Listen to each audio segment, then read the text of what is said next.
Today on The Woodgrafter, we're resurrecting the monthly vlog, so you know what's going on the channel. That sounds good? Stick around.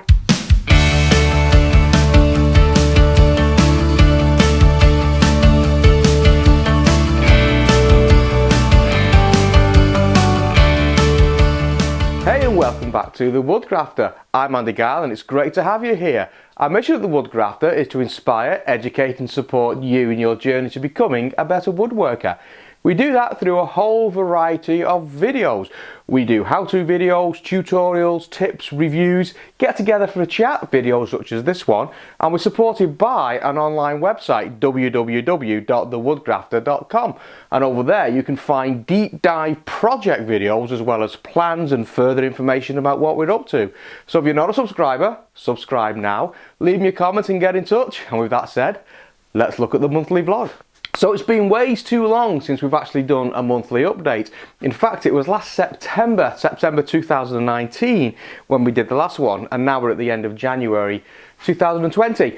I'm not really sure why they drifted away. I was incredibly busy up to the Christmas period getting that coffee table done for the customer. I hope you enjoyed that series. We'll talk a little bit about that in a moment. And then Christmas as always is mad busy, and then the run into January has been busy as well, so it's just been so busy. But I do want to get back to the focus on the channel and get back to these monthly updates. I know a few of you have got in touch saying, hey, where's the update gone? What's going on? What's happening to the channel? Is the business okay? Yeah, it's all going great, just not got round to doing it.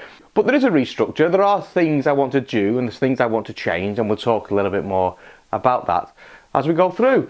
With that said, let's go and look at the channel and see how it's getting on. So here we are, January 2020. Happy New Year. So my overall focus hasn't really changed. I'm still looking to build up this community and focusing on inspiring, educating, supporting anybody really who wants to become a better woodworker. Now I'm still playing around whether it's a Tuesday or a Friday. I did one on Saturday, and to be honest, it doesn't really seem to matter what day of the week I publish.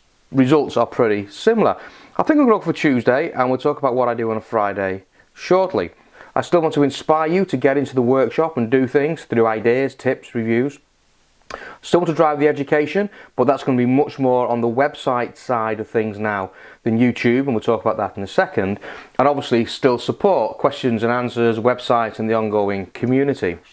Every goal that we set for 2019, we really smashed out of the water. If you remember, the first one I set when we first started out over a year ago now was looking for 1,000 subscribers and about 250,000 minutes of videos watched, and all that was about hitting that all-important YouTube milestone so we can start to get some revenue. And we thrashed that, and coming out of 2019 we were well over 5,000 subscribers and we were well over 1 million of minutes watched, so the initial target's completely gone. So the channel's been phenomenally well received from the standing start when this was just a bare empty garage with white concrete walls to where we are now.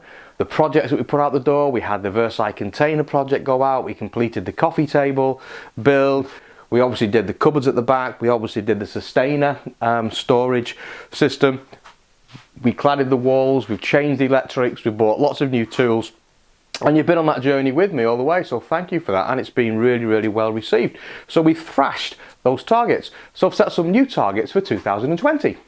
I'm going to aim for over 15,000 subscribers. No reason, no big milestone to hit, I just like the idea of that number. 2.5 million minutes of watch time will be quite pleasant, and what I really want to push for is on the website now. I launched the website. That was another target that we had in 2019, and we launched a beta program, and then that went live from November timescales, I think. I didn't really advertise it, didn't really push it, mention it now and then on the introductions to the various videos, and it's doing reasonably well. And if you're one of my beta testers and you've stuck with me, thank you for everything, thank you for all the feedback. It went really well, and launch where we got a load of new subscribers in was pretty painless, pretty seamless really. We're just flicking the switch away from beta into final production, and it seems to be doing quite well. Not quite got the interaction with the community I want there, but I think that's because I've not really had the time to focus on that and drive it forward. Another thing I'm fixing this year. But yeah, the website's launched, and it'd be great now to get to that 500 mark. 500 people in our community will be a nice number if we get the interaction going. It should be a good place to be. So I'm going to move the project builds away from YouTube and I'm going to put the project builds over on the website. Now, if you'd follow the coffee table series, you were probably one of the few. On average, about 450 people stayed with me from episode 1 when we looked at the customer engagement, the concept, what we're trying to achieve, all the way through to episode 15, I think it was, when we put the final finish on, and then saw some photographs in the end of that with it being on the customer site. Customer loved it. They've given me a second commission, quite an interesting little challenge. We'll talk about that in a second or two. But think about the numbers. 400, 450 people followed that through. It's very, very, very, very niche. Now, I want to get to 4 deep dive website projects this year. That exclusive for SiteContainer and the coffee table. So I know I've got the workbench lined up. I also know I'm going to do one on the next commission that I've got, which is a very interesting occasional table. Now, the same people that got the coffee table were really pleased about that. And in their house, in one of the rooms, they've got 2 large chairs that they put at an angle to each other. And if you imagine that those 2 chairs are at an angle together, in between them, there's that sort of wedge shape. They want a wedge-shaped table that's going to go in there. That gives us some really, really interesting joinery challenges as we start to angle legs and angle joints and what have you. And at very, very early stages of thinking through the design, so I can go back to them with a concept, say, look, this is what I think it could look like. Is this what you're after? And then we can see whether the commission comes in from that or not. So even if we don't go ahead and build it, I think I'll still do some courses on the design side of it, because it's a really quite a tricky design and lots to think about. Now, that doesn't mean I'm going to lose projects on the YouTube channel, but I want to change the focus and I want to get to much quicker single episode type projects, easy things to build. So I've got an idea to build a shop clock, which is just going to be a slice of wood that's going to have quite a nice face on there and a clock mechanism inside it. You could probably knock it up in your workshop in an hour and a half, 2 hours, not that complicated. Some picture frames I need to build for some great achievements my little boy is having at the moment in his life, so I want to put some framed pictures up on the wall, so we'll do some picture frames, that sort of thing. Very, very, very, very, very quick turnaround projects. Then the more detailed projects we'll do over on the website. Sound good? I also want to start to write a beginner's guide to woodworking, not to publish a book, but as a series of blogs, again published on the website and freely available. And that will take you from everything from what is wood all the way through to the joints, the tool selection, how you use them, safe using. And my thinking is every time I write a blog to introduce a subject and talk about it, I will then create a corresponding educational video. So the course material on the website will start to build up. And over a period of time, I should start to have quite a good collection of how-to knowledge, but the real basics, the real things that you need to know if you're beginning to get into woodworking. Almost a virtual book, I think.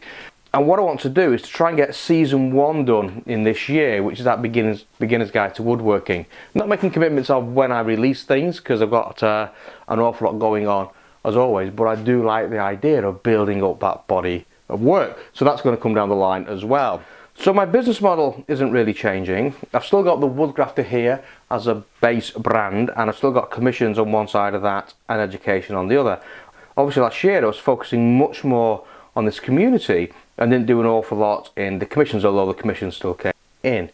So now I'm beginning to build up a bit of a portfolio. I'm going to focus on and launch the commission side of the website. You probably won't see an awful lot of change. So the woodgrafter.com will be a landing page, and there you can springboard off to the commissions or the education side of it. The one we've got today, obviously with more content and details as we go forward. So the business model is not going to change. Now, a number of you have also come back to me talking about the business video series I started off doing. Again, they were pretty niche. They weren't overly popular, but for those who watched them, they did find them valuable. So I'll probably resurrect some of those in a course context over on the website as well. Keep you informed here on YouTube so you know what's going on, and that is something that you were into. I'm going to bring those back. And the next logical one is, how do you price your work? How do you actually work through all the costs that you need in a business, in your personal life to actually live, and therefore how does that manifest itself in a price for building something like, I don't know, a coffee table. So we will start to resurrect that sort of business side of it. I also still want to get some craft projects launched as part of the portfolio of work and put that into local shops. So again, we'll look at that. How do we know what sells and how do you go around about turning yourself into a mass producer of those sort of things without killing all of your time. And that, I think, will take us down a sort of CNC type production process. So we can design it once and then the computer can knock things out. We can put that in and get some more revenue coming back in. And that'll be a bit of fun as well. So all that is going to be on the business side of it, and I'll bring that together in a structured course. So this is my plan for February, and as I said, I want to try and get a little bit of structure back into it. Now the green blobs here are talking about YouTube, and the blue blobs are talking about what's going to go on the overall website. So I want to talk about dust collection. So next Tuesday's video, okay, now I've just realised that these dates are out. The monthly vlog will be out on the 28th, and then on the 4th I'll be doing the dust collection, 11th the quad dog review, and so on. So these are all out by a week. The blue ones are correct, but these are out by a week. So the next video you'll see on YouTube will be about upgrading the dust collection. Now if you followed the coffee table series, you'll notice I was doing a lot of milling up on the planer thicknesser, and halfway through a dust collector suddenly arrived on the scenes unannounced, just snuck into the workshop. And that's because I was using a shop vac hooked up to that, and it just destroyed shop vac. There was so much waste hitting it that it clogged up, part of it cracked, it was spewing stuff into the air, and it was a bit messy. So I went down to my local Axminster store and they had a display model that they were trying to sell on, so I bought that one. So I want to talk a little bit about dust collection, and I will be upgrading this. I just took that dust collector, used a flexible pipe and banged it on the back of the machine, but I want to get a bit more structure around that design. So I'll be putting some pipes inside there with some blast gates on it, some Y connectors, and that's so I can get ready for the bandsaw when that arrives at some point this year. And I also want to connect a floor cleaner to that so I can clean up the mess that's all over the workshop after the coffee table build. So we'll talk about that in a video, and in that I'll also talk about air cleaning, I'll also talk about dust masks, and I'll also talk about shop vacs. What's the difference, when would you use them, why is it a good idea to have all of them? So all that's going to be in this upgrading the dust collection video. I then want to talk about quad dogs. Now quad dogs are made by benchdogs.co.uk, and if you followed the Woodcrafter throughout the year, you'll know I formed a bit of an alliance with Ralph over at benchdogs.co.uk. I just went down to his factory just before Christmas and had a look around. It's a really good a good setup that he's got there, so I'm probably going to go down and record it and do a video interview with him so you can see inside benchdogs.co.uk as well. But anyway, Ralph makes this set of quad dogs, which are variable sized dogs that locks into the 20mm holes on your MFT. He didn't know I bought these actually, he didn't provide these, I went out and bought them. I've been after the set for a while, and he had a special offer just before Christmas, so I took advantage of that and bought myself a set. So I want to review those, and I was asked some time ago what's the difference between a quad dog, a normal dog, and I think they're called the Parf dogs, the Axminster crate. So I'm going to go and buy a Parf dog as well, and for that review we'll look at the difference, then you can start to make an informed decision what's for you. On the website side, I'm going to launch a new course, and that new course is the Workbench. The Workbench build is one of the most requested videos that I actually have, and I've said a few times, although I love the MFT, they're quite unstable. And as I start to bring hand tools back into my workflow that I want to do more and more to fine tune and finesse things, these don't really do it. There's too much bounce in them, and you spend all your time when you're planing moving the bench than you do removing the stock. Now I have built by hand a hand tool working bench in the past, and if you do go over to the website just for fun, I put up there some video I recorded of that just messing about, but it helped you to see what I did when I built there. And in my mind for too long there's been this, can I bring together the versatility of the MFT, because I love that, but the stability of the hand tool bench. So I've come up with a design that I think says yes I can. It's not going to be mobile in the way that the MFT is. It's going to be a long run that comes down the workshop, because I really like that long run. A little bit wider than this, a little bit wider than the MFT, but it will take standard MFT tops. So you've not got to go and invest in, you know, the hole drilling systems that are around. You can just buy an MFT top now for about £29 on eBay, or CNC prepared. So I'm just going to make it so you can drop in those tops, so they become replaceable. But it's going to have really solid legs underneath it, storage for my hand tools underneath there, and a leg vise here for holding my gear, as well as some sort of T-track for additional clamping opportunities. So the design is currently in my head, and what we'll do in the first video, we'll start to talk about the concept, the things I want it to achieve and why I'm designing it in the way I am, and then we'll actually go into probably SketchUp and we'll actually design the overall thing, and then we'll get into the workbench build proper, and I'll take you step by step through how I'm going to build that, and as always, plans will be available. So how's the channel performing then? Well, I say I've not really tracked anything from August onwards, so we'll just skip that right to January. So in terms of watch time, we're now up to 1.7 million minutes of videos watched, which is phenomenal, I think. And I've set myself a target for the end of 2020 of 2.5 million. And we'll see how that goes, and we'll see whether we approach that, and if we do, we can always adjust the target, but it's something good to aim for. We've got 7,500 subscribers now in January. I'm going to go for 15,000 by the end of 2020, and I want to get 500 people involved and active on my website. Today I've got 92 people, and they're not overly interactive at this moment. About 3 or 4 people are always posting and commenting, the rest are pretty silent. So I need to raise the engagement on the website, so I'm working through exactly how I can do that. So that's pretty much it for this quick monthly update. Look out for the Dust Collection series next week, and with that said, I'll see you soon.